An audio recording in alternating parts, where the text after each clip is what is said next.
¿Qué tal? ¿Cómo están? Muy buenas tardes.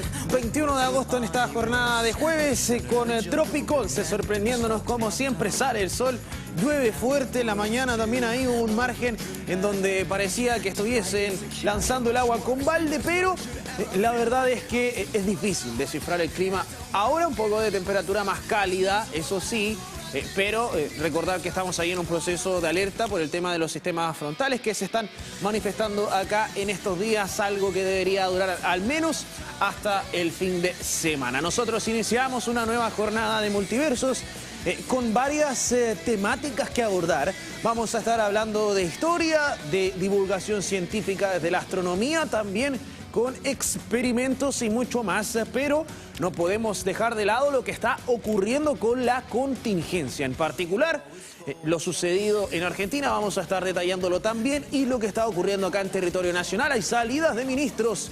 Salió el ministro de Agricultura, Esteban Valenzuela, y también Mario Marcel. Estamos revisando ya TVU.cl con estas dos novedades. Primero, la renuncia del exministro de Hacienda, Mario Marcel, al cargo, y rápidamente también Nicolás Grau, exministro de Economía, asume Hacienda luego de la renuncia de Mario Marcel. Ojo que Hacienda es un cargo que se realiza también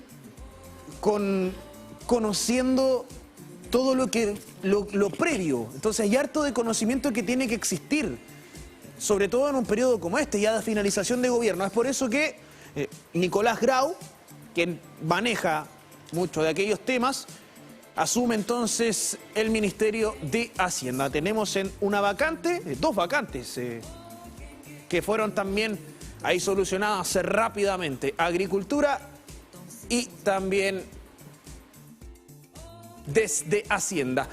Esto ocurrió hoy, lo de Esteban Valenzuela ocurrió ayer. Ahí hay debate político que vamos a estar analizando también aquí más adelante, todo este movimiento de lo que está ocurriendo, porque el ministro de Agricultura, exministro de Agricultura, Esteban Valenzuela, era uno de los puntos más altos del gobierno, de lo que ha sido el trabajo justamente en materia del campo nacional, de la agricultura, de la acuicultura, todo lo que ha sido la ganadería y la agricultura y el desarrollo también del campo nacional. Ahora, ¿qué es lo que ocurre? Aquí hay un tema político.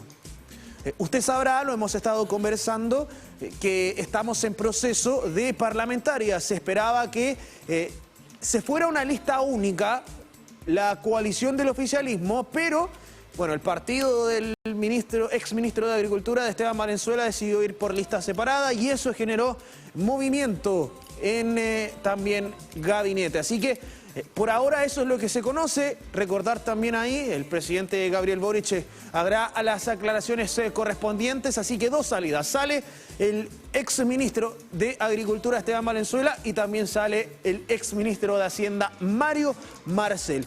Dentro de las novedades es justamente la salida de Mario Marcel, además de este proyecto FES que se realizó también ahí con esta aprobación en la Cámara de la iniciativa que pone fin al CAE y pasa al Senado.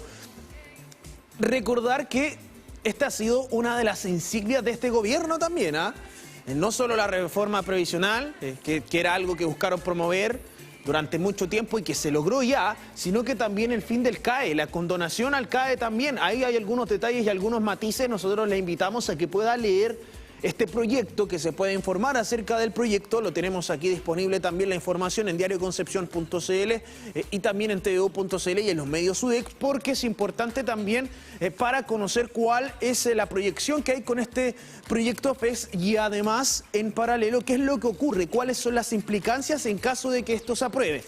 Biotren ajusta itinerarios de línea 2 tras emergencia en Coronel. Lamentablemente, otra vez un accidente involucrando al Biotren. Aquí hay dos cosas. Uno, traspasarle la responsabilidad a la gente, el pare, el mire y el escuche, pero si esto está ocurriendo con tanta periodicidad, hablamos de accidentes que involucran a taxibuses, hablamos de accidentes que involucran a vehículos particulares y a personas, algo más hay que hacer. Algo más hay que hacer para que estas situaciones no ocurran. Entiendo, el pare, mire y escuche, el respetar la señalética se entienden, pero no puede ser que prácticamente cada mes, cada 2 semanas, estemos dando cuenta de algún accidente relacionado al biotren o de algún fallecimiento relacionado al biotren. Eso es un detalle no menor, así que ahí tendría que venir un trabajo, sobre todo en los cruces ferroviarios, puntos muy complejos. Convenio de colaboración, buscan mejorar seguridad entre Concepción y San Pedro de la Paz. Recordar lo que ha ocurrido con estos más de 50 homicidios que ya van acá en la región del Biobío, donde se ha concentrado al menos en Concepción, y recordar lo que sucedió también ahí en la avenida Pedro Aguirre Cerda, en San Pedro de la Paz. La verdad es que para eso todavía no hay explicación de lo que ocurrió en el sentido de por qué realizar una acción como esa. ¿Qué pasa también por la cabeza de las personas para poder ejercer una acción tan violenta como lo que ocurrió en San Pedro de la Paz? Pero esto se ha replicado. Recordar, hemos abordado también y lo hemos conversado aquí en nuestro canal, ha existido una alza de los delitos violentos. Es por eso que se generó esta unidad investigatoria en la Fiscalía. Hablamos de la Brigada ECO, de la Brigada encargada del crimen organizado y homicidios, justamente para poder abordar las investigaciones detrás de estos casos. Pero la verdad es que son tantos en este último tiempo que también es compleja, una labor muy difícil, no solo en investigar esto, sino que también cuál es el origen, de dónde provienen, por ejemplo, las armas, qué es lo que está ocurriendo, por qué hay tanta arma de fuego disponible para el uso de las personas. Bueno, esos son detalles también que se van a estar abordando más adelante, sobre todo en este tema que está ocurriendo ahora en particular. Todo eso lo vamos a estar analizando también, y para aquello le invitamos a que revise los medios UDEC, cambiando también hacia las novedades. Esto es lo que nos presenta diarioconcepción.cl. Región: impulsan industria de combustible sustentable a partir de CO2 forestal. La región que tiene más carbono biogénico disponible con no captura directa de un proceso es la región del Biobío, dijo Andrea Moraga, gerenta de la Unidad de Hidrógeno y Sostenibilidad del Instituto de Investigaciones Tecnológicas de la Universidad de Concepción. Estuvimos conversando con ella hace poquito. CO2 biogénico, aquel de origen biológico, en este caso de biomasa forestal, y que al liberarse en procesos industriales mantiene un ciclo neutro en términos de carbono. El CO2 que se utiliza en este proceso sale de la combustión directamente de los procesos. Es una emisión que se va al aire y que es contaminante porque es parte de los gases de efecto invernadero. Como las empresas de celulosa tienen bosques, los árboles lo que hacen durante su proceso de fotosíntesis es tomar dióxido de carbono y convertirlo en oxígeno. Por eso se habla de carbono neutralidad. El mismo carbono que se emite es el que antes fue absorbido por los bosques. Ahí están entonces los detalles. Le invitamos, como siempre, a que vaya a revisar la nota completa en diarioconcepción.cl. Queremos también continuar revisando parte de lo que es el fortalecimiento de la industria desde acá de la Universidad de Concepción. Todo esto tras también lo que ha sido el avance en materia de diversas tecnologías. Y para aquello, mire, el Centro de la Industria 4.0, el C4I UDEC, fortalece vínculo con la industria tras visita de empresas de alimentos y productos agrícolas. Todo esto también lo hemos estado conversando en este último tiempo. Le invitamos ahí también que vaya a revisar nuestro canal de YouTube con un recorrido por los laboratorios y tecnologías del Centro 4.0. La Universidad de Concepción mostró a la empresa de alimentos y productos agrícolas Cargill el potencial de la innovación aplicada al servicio de la industria, consolidando su posicionamiento como referente en transferencia tecnológica en la región. Su objetivo fue conocer de primera mano las capacidades instaladas, los avances en automatización y los casos de éxito desarrollados en conjunto con otras industrias, marcando un hito significativo entre el mundo de las empresas privadas y el desarrollo tecnológico regional. Algo importante también ahí de señalar ha sido cómo estos vínculos, por ejemplo, lo mencionábamos la semana pasada acerca de lo que ha sido este trabajo, por ejemplo, con Entel Digital, en materia de ingeniería.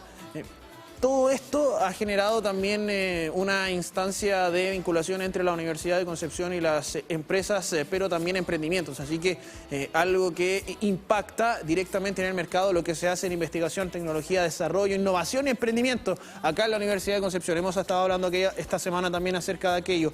Le invitamos a que vaya a leer noticias.dec.cl también para conocer más acerca de esta orientación. Hay una nota ahí que lo que es da cuenta también del avance de lo que es el I+D más I+E.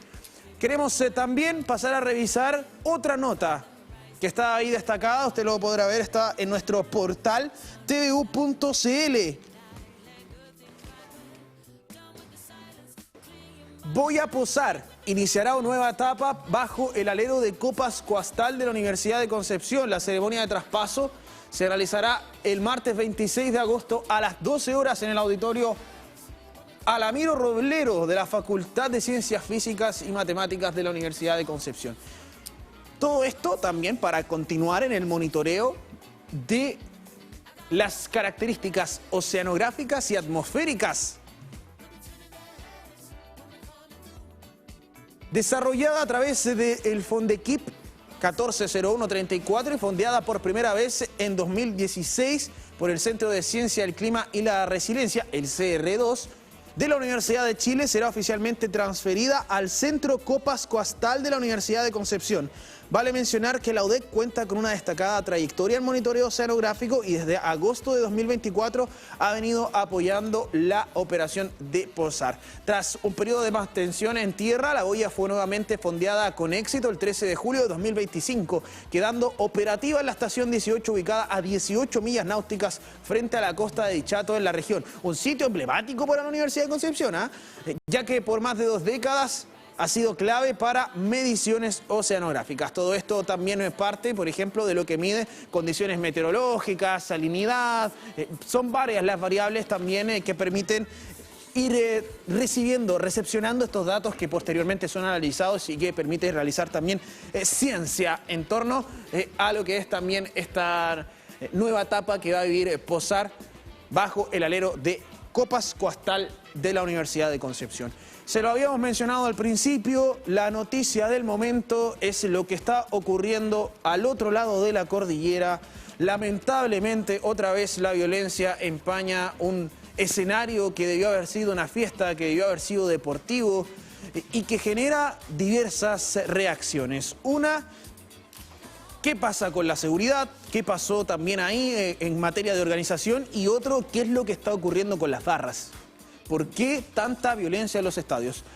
Las escaleras se hacían interminables. Hincha de Talcahuano, porque viajaron hinchas de todo el país, habló con Diario Concepción y cómo evacuó desde el estadio de Avellaneda. Ignacio Leiva fue uno de los miles de fanáticos de la Universidad de Chile que vivió uno de los episodios más lamentables del fútbol sudamericano. El trayecto entre la galería y la calle fue de unos 20 minutos. Ahora, mire, aquí hay hartas aristas de cómo poder abordar este tema. Pero eso es parte de investigaciones. Hay hartos y hartas ahí en redes sociales que están divulgando lo que ocurrió, que está grave. Incluso ayer dieron por fallecidas algunas personas. Y aquí hay que tener cierto grado de prudencia. Todo esto va a estar en investigación. Conmebol se va a tener que también pronunciar con respecto a la investigación. Se pidió ya una investigación exhaustiva, pero las causas, los hechos, todo eso es parte de la investigación. Nosotros tenemos que tomar otro rol, que es un rol de preguntarnos por qué están pasando situaciones como esta. ¿Son tan importantes los lienzos como para que ocurra algo así? ¿Como para arriesgar la vida de las personas que están ahí? ¿Como para arriesgarse de esa forma? Esa es una pregunta que deben ser respondida también por las barras. Aquí nosotros somos intermediarios. Recordar que esto es un partido de fútbol, es deporte. Entonces ahí también, y es parte de las declaraciones, ojo, que se han también ahí divulgado por los medios de comunicación de un padre que está justamente allí en Argentina. Esto es lo que titula ESPN de Argentina: horror en Avellaneda. cronología del escándalo de Independiente Universidad de Chile. Esto fue publicado durante la jornada de hoy y en esta nota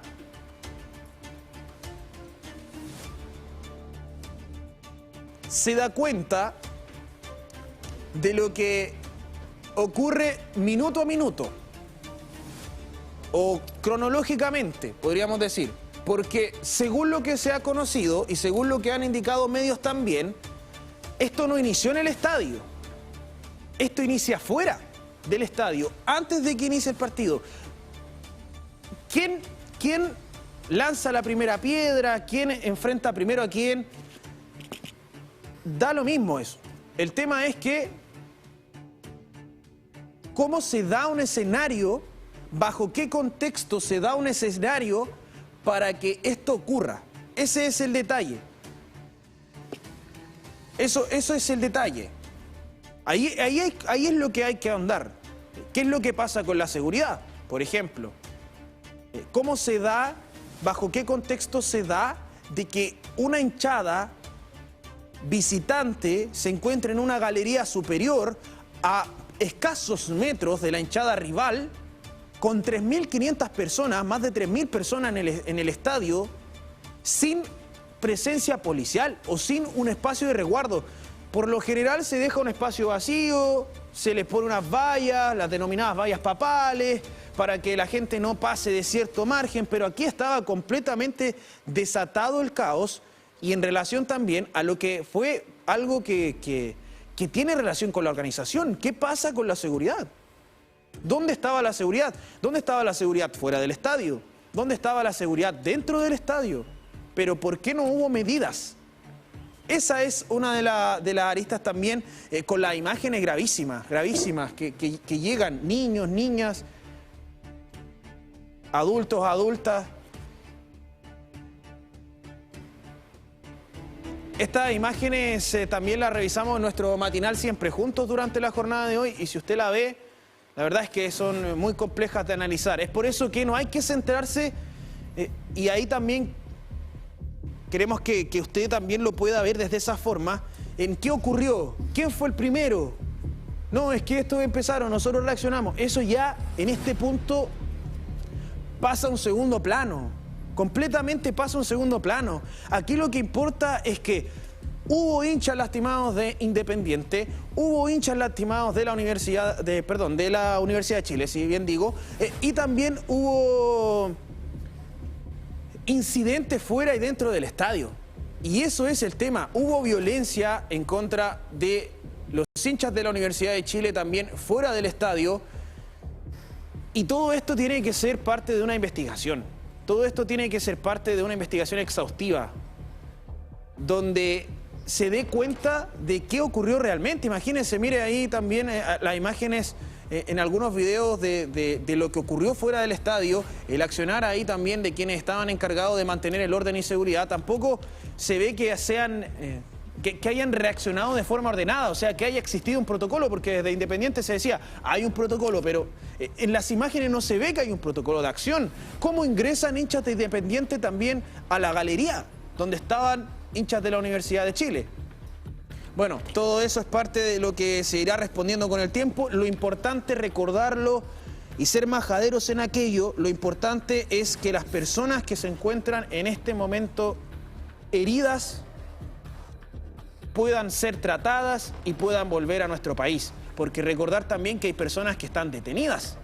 Y esas personas también, según lo que se declarara ahí en los medios de comunicación, no todas aquellas que están detenidas en este momento fueron o lanzaron proyectiles o participaron o fueron parte de esta violencia, sino que fueron al estadio, familias, fueron a vivir la fiesta del fútbol internacional.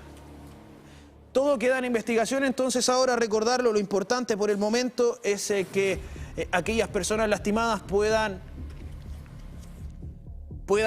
volver a Chile, que ojalá no tengan ninguna secuela, que ojalá puedan estar con su familia, pero la situación por el momento es compleja. Vamos a cambiar de tema, queremos realizarle también una invitación porque llegó el día. Hoy jueves 21 de agosto vamos a estar en vivo desde el Teatro de la Universidad de Concepción. Ayer estábamos conversando acerca de lo que va a estar ocurriendo en el Teatro UDEC Carmen, Pasión y Drama.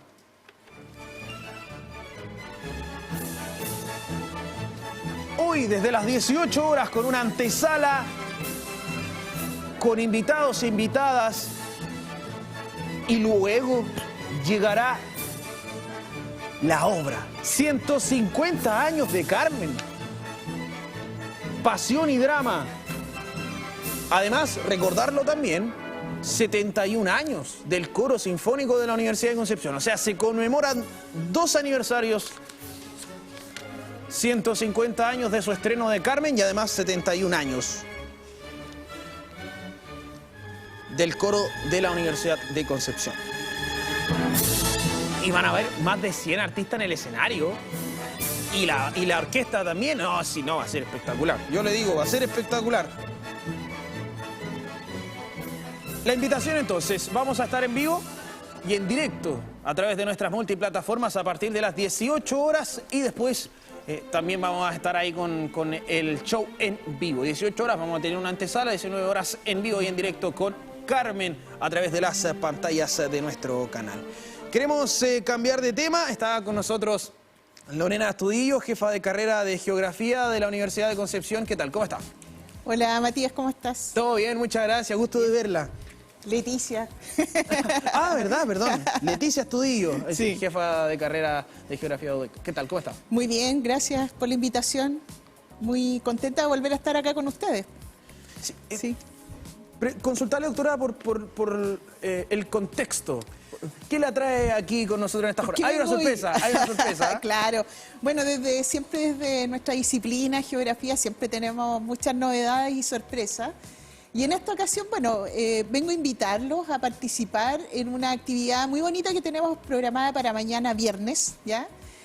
Durante toda la mañana vamos a tener el 11º encuentro, encuentro de jóvenes con la geografía, ¿ya? Esta es una actividad que nosotros realizamos durante muchos años, básicamente desde el año 2005 al 2015 organizamos, 2006, perdón, al 2015, y después lo dejamos de organizar y ahora retomamos esta actividad que es una forma de vincularnos con los distintos establecimientos educacionales de acá de la región, ¿ya? Los estudiantes vienen a compartir con nosotros al Departamento de Geografía, aparte de lo que han sido sus trabajos, su investigación en el ámbito de las diversas problemáticas socioterritoriales a escala local, y ellos vienen un poco a compartir sus experiencias investigativas. Estudiantes de distintos liceos de la zona, colegios y liceos. ¿Ya? Desastres socionaturales, contaminación ambiental, geografía de la salud, envejecimiento poblacional, también es parte de los temas que se van a estar abordando. Esa fue parte de la convocatoria, efectivamente. Bueno, comentarles un poco que la actividad este año se dividió en 2 modalidades. Nosotros vamos a tener mañana una que es presentar ponencia, va a haber un pequeño seminario que va a estar toda la mañana acompañándonos, donde vienen estudiantes del colegio del Liceo Pencopolitano, Juan Martínez de Rosa, Colegio Concepción San Pedro, Almondale de las Lomas, y probablemente se me quede alguno por ahí, ¿ya? Entonces ellos van a presentar parte de su investigación, algunos sobre contaminación, otros sobre lo que es el cuidado de ciertas áreas, como el tema de Caleta Chome, como es el tema del liceo de el Pedro Río Señartu.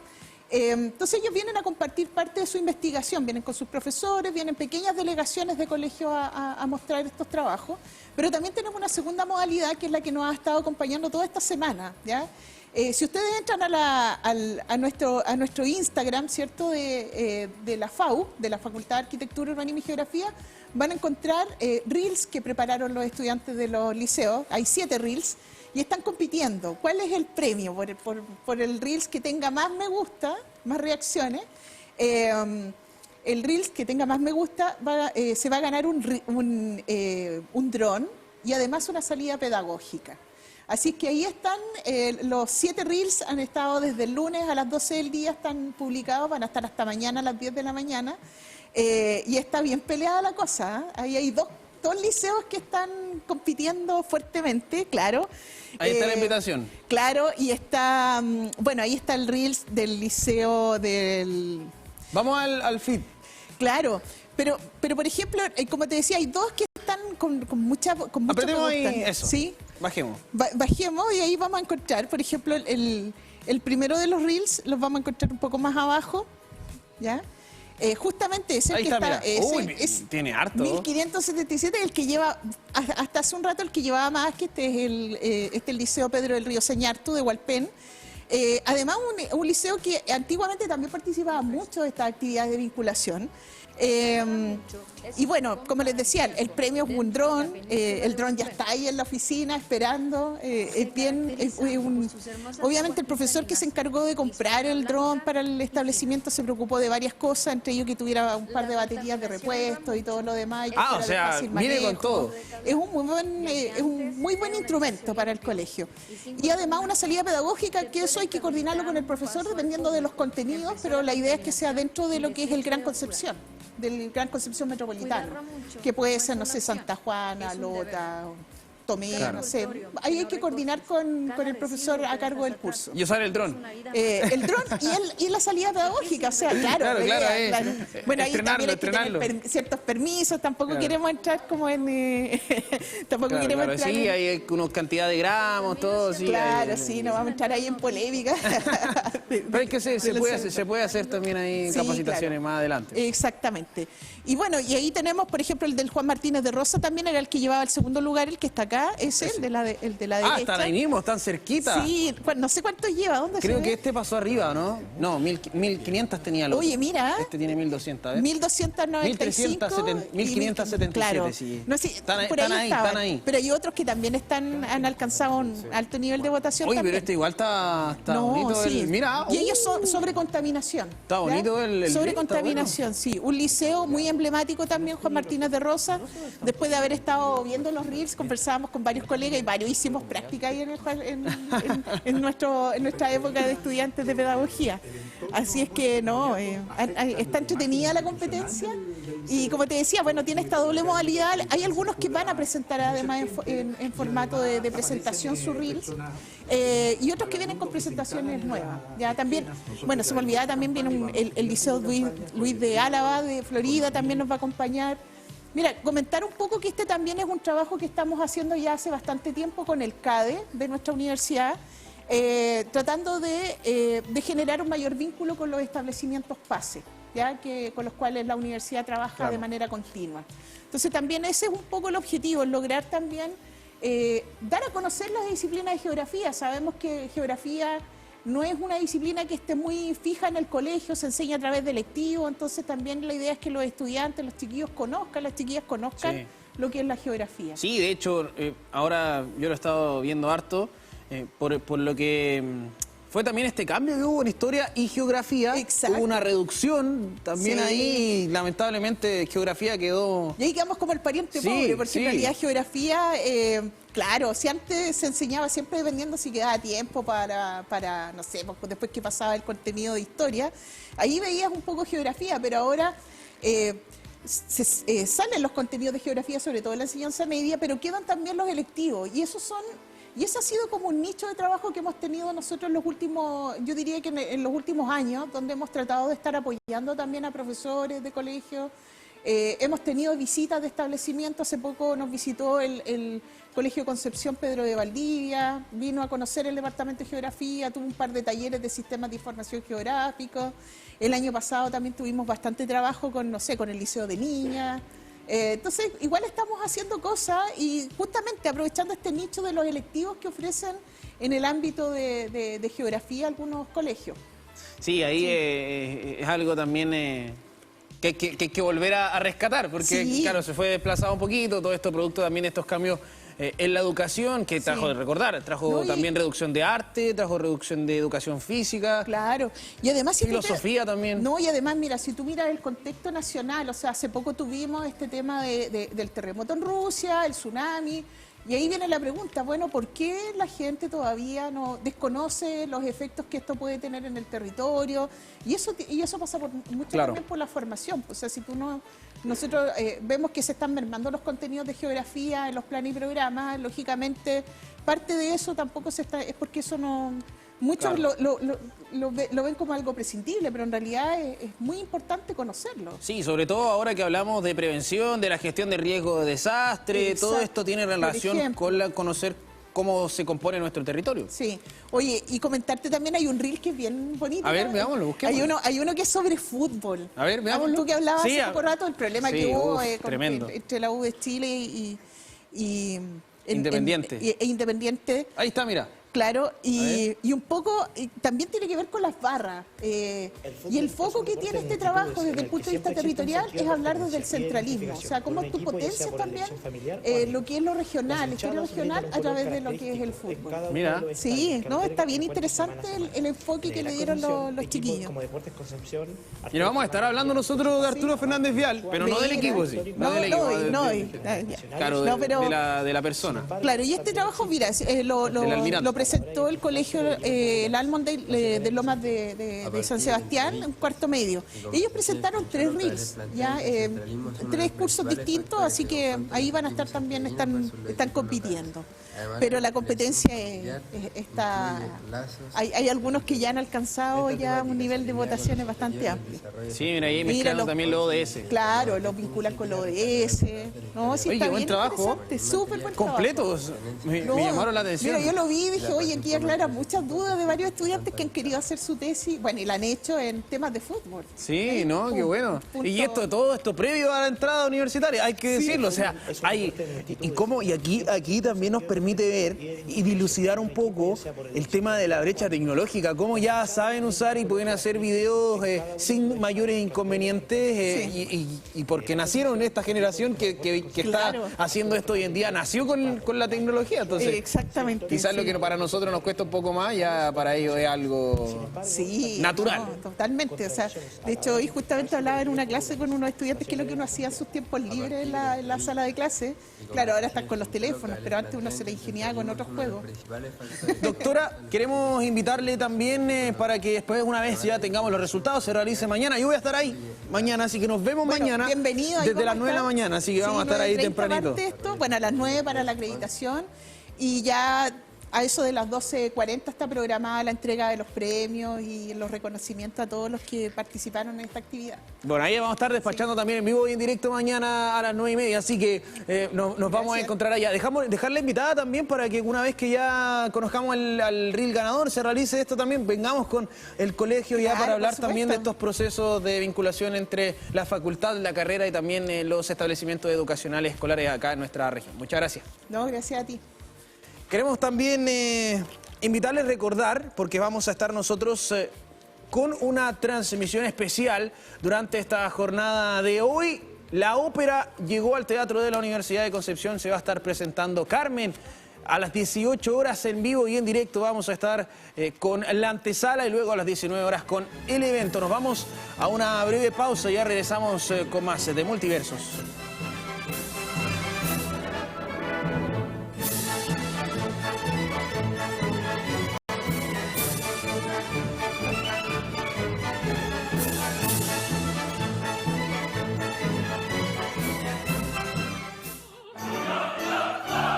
Vive la ópera en TVU. Desde el Teatro de la Universidad de Concepción celebraremos los 150 años de Carmen, la obra inmortal de Bizet, junto al 71º aniversario del Coro Sinfónico UDEC. Este jueves, desde las 18 horas, disfruta la antesala especial de TVU con entrevistas y detalles del montaje. Y desde las 19 horas, la transmisión en vivo de Carmen, Pasión y Drama, bajo la dirección musical de Gaetano Lococo y la puesta en escena de Rodrigo Navarrete. Carmen, Pasión, Música y Tradición, en vivo para todo el mundo. Invitan Universidad de Concepción, Corcudec y TVU.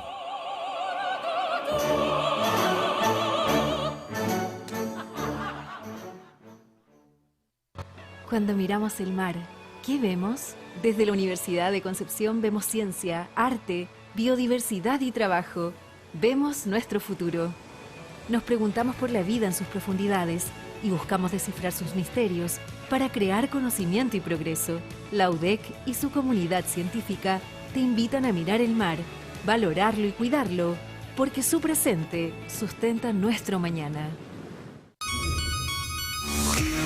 Soy Soledad Oneto y quiero hablarles de algo que como periodista me importa, la tecnología que conecta nuestras vidas. Elegí ser parte de Mundo porque es una empresa que comparte mis valores: credibilidad, responsabilidad, inclusión y sobre todo innovación. Mundo es una empresa chilena nacida en la región del Biobío que ha logrado ser la más premiada y reconocida de Latinoamérica. Y por tercer año consecutivo los consumidores han reafirmado su lealtad con nosotros gracias a nuestra calidad, rapidez y estabilidad. Mundo no solo es tecnología de vanguardia, es una empresa comprometida con la inclusión digital, asegurando que todos tengan acceso a conexión de calidad. Yo elijo Mundo, la empresa que conecta a Chile con el futuro hoy.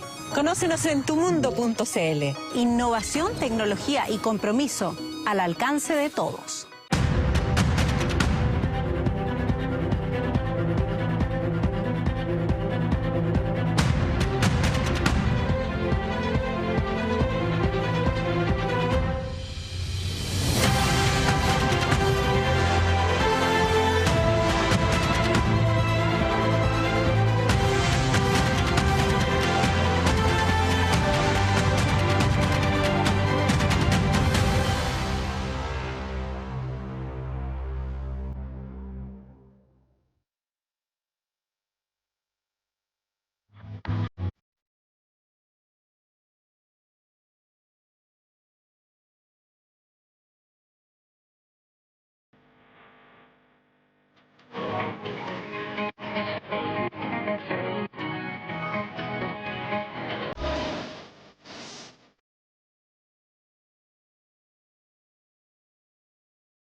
It's only water and sand, and in the ocean we'll hold hands. But I don't really like you, apologetically dressed in the best, put on a heartbeat. Regresamos con más de Multiversos, día jueves. Usted sabe que en esta jornada conversamos acerca de historia y estamos con la doctora Laura Benedetti, parte también de nuestra Universidad de Concepción, de nuestra Facultad de Humanidades y Arte. ¿Qué tal? ¿Cómo está? Muy bien, muchas gracias Matías y un gusto estar nuevamente acá. Vamos a hablar de actores claves en el proceso independentista de Chile. Sí. Es difícil, el trabalengua, pero se logró. Doctora, cuéntenos, nombres claves, pero que son acá también regionales, nombres regionales. Claro, es preciso indicar que los nombres que nosotros vamos a abordar el día de hoy tienen una importancia local, porque están vinculados, ¿cierto?, a la historia de nuestra ciudad particularmente, a la cultura también de nuestra ciudad, y de alguna manera su imagen se ha perpetuado a través del tiempo. Ya no vamos a hacer biografía ni vamos a exaltar, ¿cierto?, sus virtudes, pero sí vamos a destacar cuál fue el aporte de estos personajes, algunos conocidos, otros más desconocidos, para nuestra historia local, algunos vinculados con el tema de la independencia, otros con instituciones relevantes, pero también mirando el diálogo y el guiño que hacen con la sociedad. Mira, yo quiero aquí hacer una anotación, ahí vamos a dejarla antes de, porque a mí siempre me llama la atención también cuando los personajes históricos tienen nombres de calles. Exacto. Y por lo general yo lo googleo, no nos demoramos nada. Ya, ¿quién es Juan Martínez de Rosas? ¿Por qué se llama Las Heras? Por ejemplo, hay un equipo de fútbol de barrio también, que otro personaje que vamos a estar abordando, que es Cochrane, el Lord Cochrane, me imagino que también él lo conocerá. Entonces igual es entretenido verlo cómo estos personajes trascendieron y llegaron hoy en día también a ser parte de una cultura, de la cultura. Partamos entonces primero por Juan Martínez de Rosas. ¿Quién era? Bueno, Juan Martínez de Rosas es un político que nace en la provincia de Mendoza, entendiendo que Mendoza hasta parte del siglo XVIII era parte de Chile y luego con la creación del Virreinato del Río de la Plata se traslada, ¿cierto?, a esa jurisdicción. Él estudió en la Universidad Real de San Felipe y desempeñó el cargo de intendente, siendo consejero además de Ambrosio Higgins. La figura de Juan Martínez de Rosas está vinculada con la élite comercial de Concepción y va a ser designado vocal de la primera Junta Nacional de Gobierno Y desde allí, entonces, él va a tomar un rol protagónico, se va a transformar en el caudillo de Concepción, como es analizado en perspectiva historiográfica por el profesor Armando Cartes, también del Departamento de Historia. Y Juan Martínez de Rosas va a entrar en conflicto precisamente con José Miguel Carrera y va a ser desterrado y va a morir, de hecho, en ese destierro. Sí, ¿y por qué también recordar que en este proceso muchos de los que participaron también en esta independencia tenían formación de la corona, proveniente de la corona? ¿Cuál era la relación que había, por ejemplo, ahí entre Juan Martínez de Rosas y aquellos quienes representaban también a la corona acá en nuestro país? Bueno, él podríamos decir que era un funcionario de carrera. Él era asesor, fue intendente, y las intendencias eran muy importantes porque correspondían, en el contexto de la época, a una modernización administrativa para el mejor control del territorio. Y él, siendo intendente, entonces, de alguna manera va a ser la gran autoridad de Talca al sur. Y ahí está Concepción. Y él es representante de toda esta jerarquía de administración hispánica en el territorio nacional. Incluso él va a ser consejero de uno de los últimos gobernadores españoles que la élite no lo quería, que era Ramón García Carrasco, ¿ya? Entonces, tenemos esta figura de Juan Martínez de Rosas presente desde el siglo XVIII, desde las últimas décadas del siglo XVIII hasta esta lucha con José Miguel Carrera, que también puede ser interpretada más que una lucha de caudillos, como una lucha de la provincia contra Santiago. ¿Cuál fue su rol en este proceso independentista, en particular con lo que ocurre con la primera Junta de Gobierno? Bueno, él fue vocal y recordemos que esta primera Junta de Gobierno adquiere paulatinamente un carácter más rupturista, ¿ya? Para algunos historiadores va a ser la máscara, en la cual subyace el sentimiento más radical, y Juan Martínez de Rosas entonces no es un conservador en términos de fidelidad y lealtad a la corona, ¿ya? Juan Martínez de Rosas sería un prócer, encarnaría también algunos ideales de esta ilustración y es el representante de Concepción dentro del proceso. Se dice que impulsa el primer Congreso Nacional. ¿Es cierto eso? Sí, o sea, recordemos que uno de los acuerdos de la primera Junta Nacional de Gobierno es precisamente convocar al primer Congreso Nacional. Y eso es muy importante porque demuestra el conocimiento con la teoría de la división de los poderes del Estado, que es una teoría política para la época novedosa, ¿cierto?, que se quiere establecer, y ahí entonces también está la figura de Juan Martínez de Rosas, en tanto representante de Concepción, en tanto conocedor de los principios de la Ilustración y de la separación de los poderes del Estado. Vamos al siguiente personaje clave, Gregorio de las Heras, que tuvo ahí, más joven sí, que Juan Martínez de Rosas, pero que tuvieron también ahí un proceso en paralelo, vieron Sí, ahí en épocas Juan Gregorio de las Heras es similares. Argentino, ¿ya? Bonaerense, lo situamos en ese contexto, militar, y la importancia de Juan Gregorio de las Heras es que él participa en las guerras contra los ingleses, y esa experiencia militar de Argentina contra los ingleses, que los hace vencedores, de alguna manera los va a posicionar para iniciar un proceso de independencia y declarar la independencia mucho antes que Chile, porque tenemos a este Juan Gregorio de las Heras que va a participar no solamente en el proceso de independencia de su país, sino que también va a formar parte de este cuerpo que organiza la Expedición Libertadora del Perú en Mendoza, y de ahí se traslada a Chile.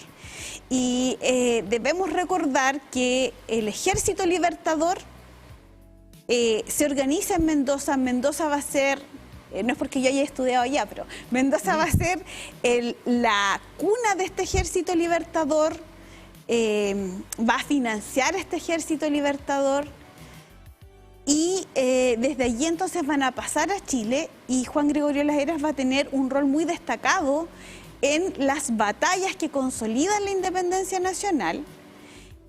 Y luego entonces va a ser designado ciudadano, va a recibir una especie de reconocimiento por sus aportes. Independiente de eso, él regresa a su patria, ¿cierto? Y presta servicios también en el Congreso Nacional. Y esto nos habla de un grupo militar comprometido con la construcción de la República. Gregorio de las Heras, bien digo, confundiendo los nombres. Gregorio de las Heras se transforma también en una figura que se alza en medio de estos conflictos internos, proveniente también de Argentina, donde ya también habían argentinos acá. Exacto. Él de alguna manera se va a transformar en una figura alternativa frente a la emergencia del caudillismo interno, que a diferencia de otros países del Río de la Plata, por ejemplo, o de México, Chile no va a experimentar ese periodo de caudillaje propiamente tal, aun cuando hay una discusión si hay otros caudillos. Entonces la construcción va a tener aspectos singulares, aun cuando luego emergen otros caudillos de carácter más civil que militar. ¿Y tuvo un periodo de gobierno también? Sí, él va a ejercer un paréntesis de este gobierno y va a ser importante porque de alguna manera va a lograr una rearticulación de este grupo que pelea en pos de la independencia. Vamos a hacer aquí, aprovechando antes de ir al siguiente personaje clave, de hacer un vínculo. Juan Martínez de Rosas, Gregorio de las Heras, ambos también con ideas independentistas, por su parte, obviamente, cada uno en su espacio que le tocó liderar, pero con ese objetivo, con alejarse de la corona y generar un territorio que no esté involucrada. Claro, ahí debemos pensar que, y volvemos entonces a la tesis que las juntas de gobierno serían una máscara tal vez para declarar la independencia, sería la coyuntura que lleva a la independencia. Debemos pensar el tema de la circulación de ideas, debemos pensar la existencia de una identidad nacional, ya que en el caso de Argentina tal vez se la dan, ¿cierto?, estas guerras contra los ingleses en 1808, pero ellos están conscientes de la oportunidad de generar un cambio histórico y ellos entonces se suman a las propuestas de construcción, separación y posterior construcción de un Estado. Vamos al siguiente entonces, también uno que tiene un arraigo importante, lo habíamos mencionado, muchos de ellos también vinculados a clubes sociales, deportivos. Hablamos de Arturo Fernández Vial, el almirante. Ya, el almirante Arturo Fernández Vial, tal vez uno de mis favoritos del día de hoy. El almirante Arturo Fernández Vial. ¿Hincha del Vial? Ah, por supuesto. Ah, mira, vialina. Gente humilde y sangre obrera. El otro año vuelven a competir. Sí, mi hermano mayor fue cadete qué bueno. Su preadolescencia, Fernández Vial. Por eso conozco el eslogan.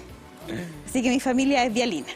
El almirante Arturo Fernández Vial tiene, desde mi perspectiva, una doble importancia.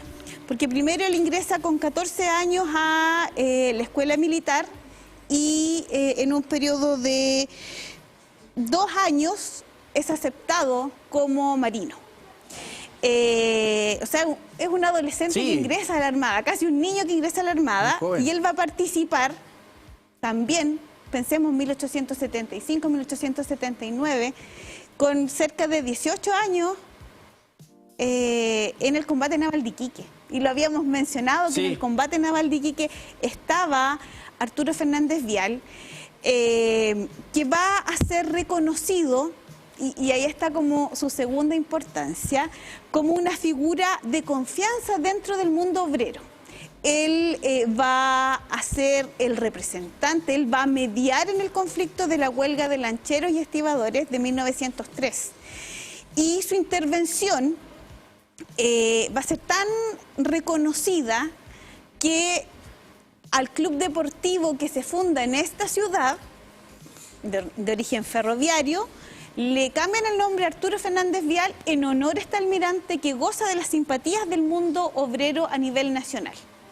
Por lo tanto, don Arturo Fernández Vial tiene un lugar no solamente dentro de este mundo de obreros marítimos que participan en la huelga de 1903. Él es el interlocutor válido, que es una palabra que yo siempre destaco, un interlocutor válido tanto para los sectores que están en conflicto, el mundo obrero, como también para el Estado chileno.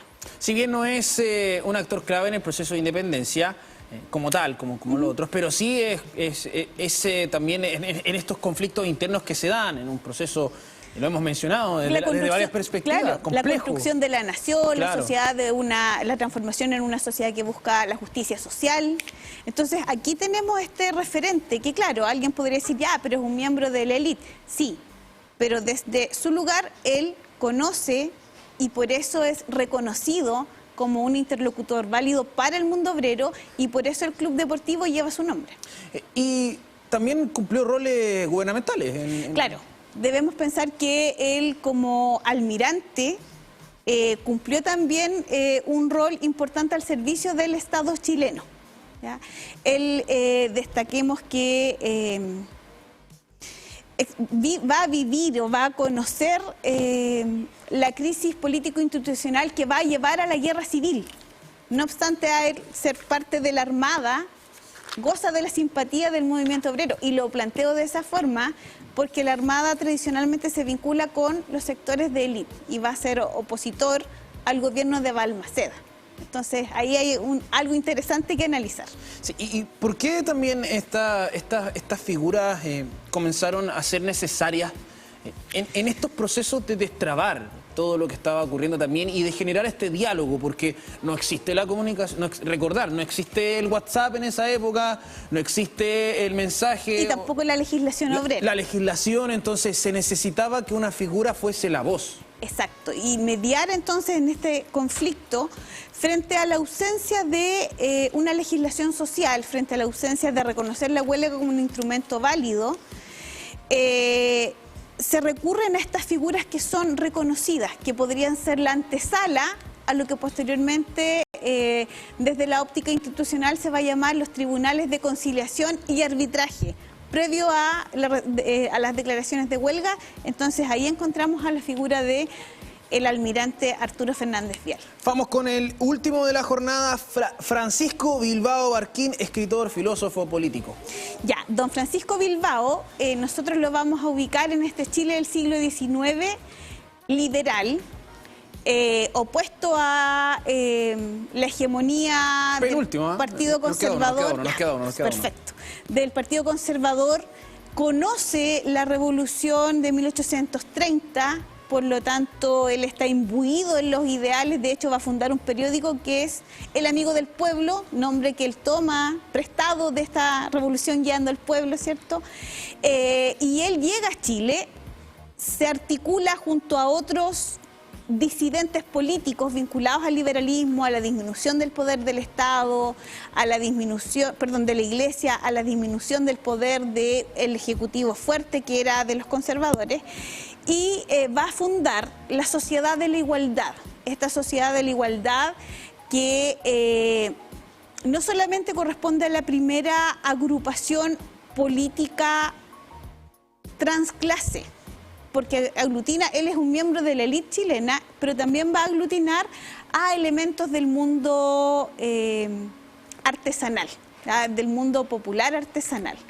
Y allí es interesante porque Bilbao, junto con Santiago Arcos, cuando fundan la Sociedad de la Igualdad, tienen todo un proyecto político, pero también educacional. La importancia de la educación, la importancia de la formación, la importancia de atender cuestiones que posteriormente las sociedades de socorros mutuos van a tomar el legado de Bilbao, y él va a ser excomulgado, ¿ya?, por escribir Sociabilidad Chilena. Que fue quemada. Exacto. Sí.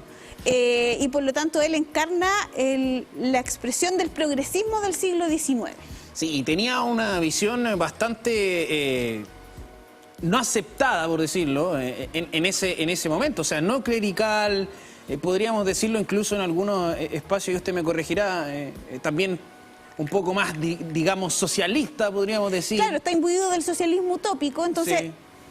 1830, 1848, entonces es mucho más avanzado en términos intelectuales porque conoce la experiencia europea, y de alguna manera él encarna todas las críticas hacia los gobiernos conservadores. ¿Ya? Y por eso está no solo su expulsión, sino también todas las veces que pasó a clandestinidad. Él de alguna manera va a agitar las aguas para la revolución de 1851. Entonces es un personaje clave en la historia y en la construcción de las ideas políticas de Chile. Yo, por ejemplo, la primera vez que estuve acá, en mis primeras clases en la Universidad de Concepción, escuché un concepto que no había escuchado antes, que no había oído antes, pero que sí sabía a lo que iba, pero no le había dado una categorización. El pensamiento crítico. Esto de criticar, de decir, ya, mira, esto es así, pero analicémoslo, veámoslo. Bilbao rescataba parte de eso, y eso también era lo que le generaba ciertos conflictos. Claro. El criticar, el no dejarse, claro, de repente buscarle, como le decimos, la quinta pata al gato, ya, pero mira, esto es así. Claro, y eso lo da la experiencia de las lecturas, por eso es importante leer, por eso es importante saber historia, por eso es importante viajar, pero además él propone. Él no solamente critica, sino que también propone una alternativa, y era partidario sobre todo del concepto de sufragio universal. Un sufragio que recién se va a establecer con las limitancias de género en 1874, y en 1948 en Chile realmente va a ser universal cuando las mujeres podamos votar. Queremos ya pasar al último, ahora sí, personaje, me salté uno, de nuestra jornada de hoy, de esta conversación, Lord Cochrane. Ya, Lord Thomas Cochrane. Lord Thomas Cochrane es un noble, porque es conde y marqués, con una destacada trayectoria en la Armada Británica. Él participa en las guerras de la Europa de principios del siglo XIX, es una figura muy odiada por las tropas francesas, y él pasa a Chile a prestar sus servicios a la naciente república, y es destacado como uno de los fundadores de la Armada chilena. Por eso que la Armada chilena tiene tradición inglesa. Vemos a Lord Thomas Cochrane en expediciones vinculadas a la expedición libertadora del Perú, luchando contra las tropas realistas en Valdivia. La toma de Valdivia, ¿cierto? No alcanza a participar de la toma de Chiloé, pero sí están sus incursiones, hace incursiones también al Perú, y es un personaje clave porque también lo ubicamos dentro de la llegada de ingleses o de la comunidad inglesa en Valparaíso. ¿Participa de la captura de la Esmeralda también, ¿no? También. Lord Cochrane es un personaje que está vinculado a todo, podríamos decir, la construcción y a los primeros éxitos de la Armada chilena en el Océano Pacífico. ¿Era catalogado un genio militar? Sí, porque además tenía aspectos medio inventor, era un hombre que versado en ciencias náuticas, pero también en ciencias en otras áreas. Por lo tanto, es una figura clave. Y aquí está como lo sintomático de la construcción del nuevo Estado y de O'Higgins, que ese puede ser otro tema. Desde el punto de vista religioso, es un disidente, porque no es católico. Ah, claro, claro. En la Armada y no católico. Sí. Entonces, y por eso yo decía, es parte de esta comunidad inglesa que se establece en Valparaíso, y que va a encarnar también cómo este Chile se moderniza y también va a diversificar sus creencias religiosas. Y también en este tema, él era un poco temperamental.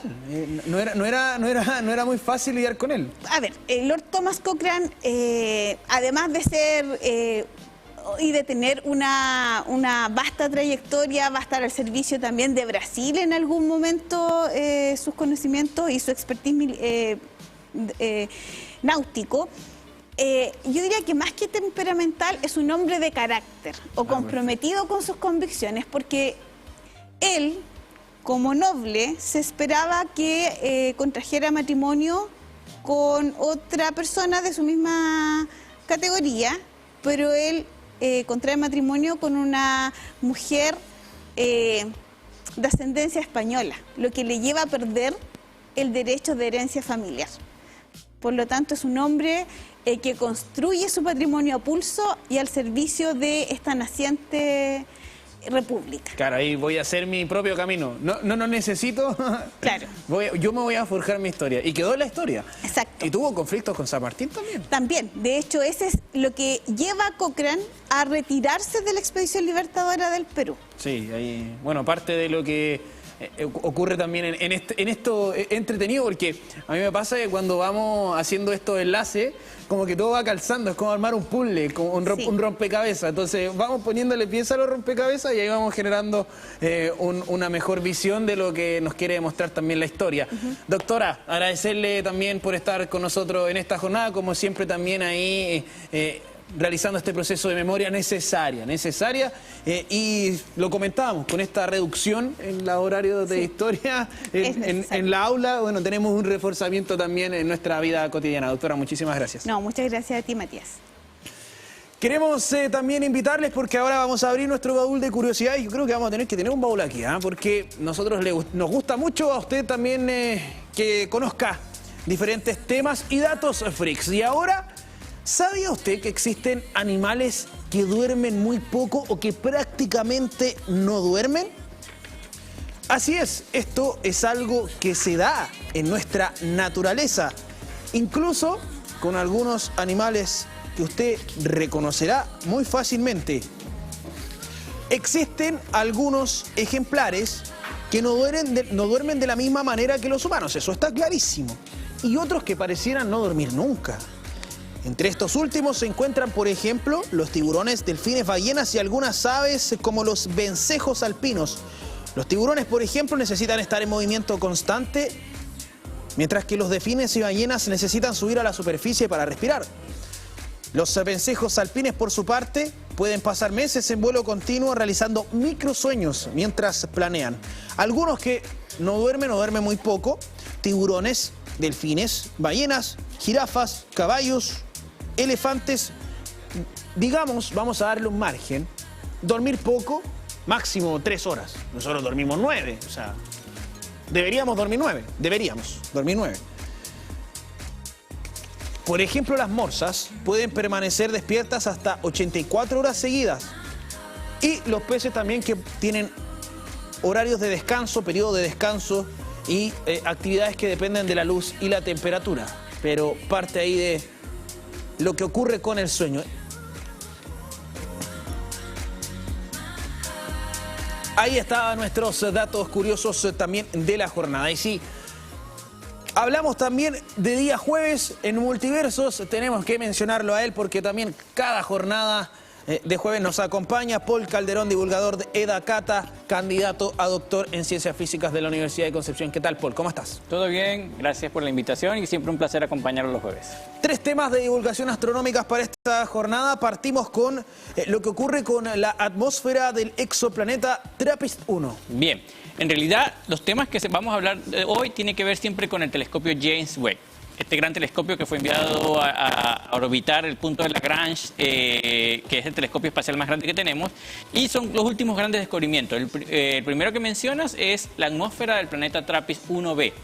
TRAPPIST-1 es una estrella enana roja que está como a unos 40 años luz de distancia del sistema solar y tiene